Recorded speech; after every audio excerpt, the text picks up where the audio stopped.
Hey YouTubers, it's Ron from Ron's Fuel Stop. Trying to be cheery here today, midday. In Cincinnati, I finally found Cisco. Been sitting here in the dock for 4 hours. They say it's another 2, so I might as well make use of the time, hey? Anyway, I'll talk a little bit about misinformation. No matter how much you believe in it, it doesn't work. And no matter how hard you practice it, it doesn't get you anywhere. Case in point. So, I knew I had to be sitting in this dock at 5:30 this morning so I could get my load of food bars taken off the back of me. And so I was very diligent at that. I parked in a truck stop 52 miles from here, got up at 3:30 in the morning, drove to make sure I'd be to the dock a half hour early, followed the directions exactly given to me by my company, and arrived at the exact address, which, two things: it was not the correct company, and it was not the correct address for even the incorrect company. So, needless to say, I called in, and needless to say, I got the shift that said, "We don't know what to tell you, but you could try to figure it out." So I looked up on my bills of lading and saw that probably there was going to be a place in town that matched the description, and I looked it up on Google, and thank you, Google, for helping me find my way here.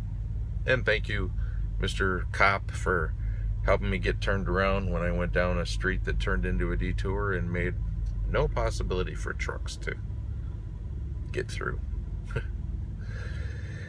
So it made me think about, I have a coworker, somebody I used to work with. She used to take these sayings and sort of twist them around a little bit. She'd say, like, that's funner than a bucket full of fish. Or she would say, that's as easy as shooting monkeys out of a barrel.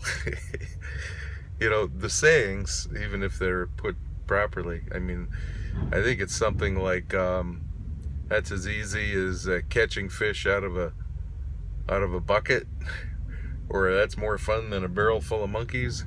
Anyway, whatever the saying is, it has to be right in order for it to work. Just to have a saying and practice it with due diligence is not necessarily going to get you anywhere. It reminds me, last night I was talking to one of my friends on the phone, and somebody was at his house, and he was talking to me on the phone too. The phone passed over to me, and the person was saying, we were talking something about a little bit about politics, which will get you in trouble, huh? And then a little bit about Christmas, and the person made the statement, well, I don't really think it matters what you believe as long as you believe it.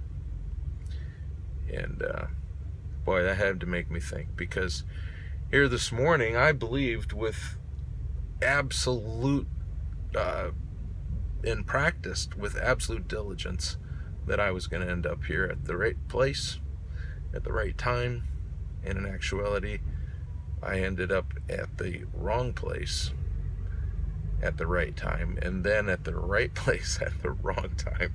Thankfully they took me, but that's part of why I'm waiting so long. You can pray for me that in 2 hours I'll be at the next place that's expecting me, and I'll be able to get out of here. Anyway, it reminded me, as some of you know, that I was a minister for over 30 years, and so it's hard for me to talk and not relate things to what I consider to be the truth, which is a book that has endured the test of time. Some people might say it's not applicable or relevant to our life today, and yet I find it relevant every day. It was written by a number of different authors, came together in 52 books, called the Bible. and it has endured for thousands of years and is still the best-selling book on the planet today. So it has to be worth something, huh? Truth kind of shines through. But there's one story in the Gospels that's written in all four: Matthew, Mark, Luke, and John. And there's some stories that are in Matthew that aren't in Luke, or in John that aren't in Mark. But when you get a story that's in all four, it's something really, really important. It's basically the story where Jesus asks his disciples, in particular one of them, Peter, he says, "Who do you say that I am?" And at the time, there were many people saying that Jesus was, a prophet, or somebody come back from the dead. But Jesus said that doesn't really matter what anybody says. What matters is what's true. And he asks Peter, and Peter and John, and in several of the instances, they give the right answer. Thou art the Christ, the Son of the living God. I'm reading just a little bit here from John chapter 14, and Jesus says, "Do not believe that I am in the Father.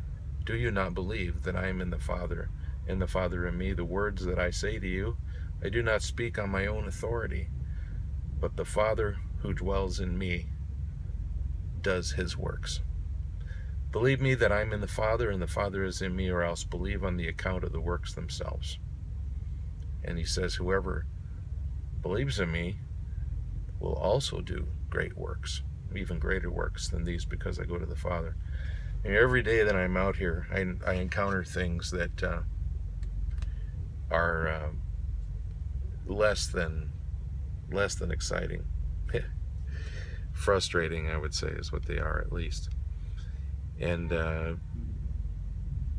yet I find that in everything God speaks, and in everything I find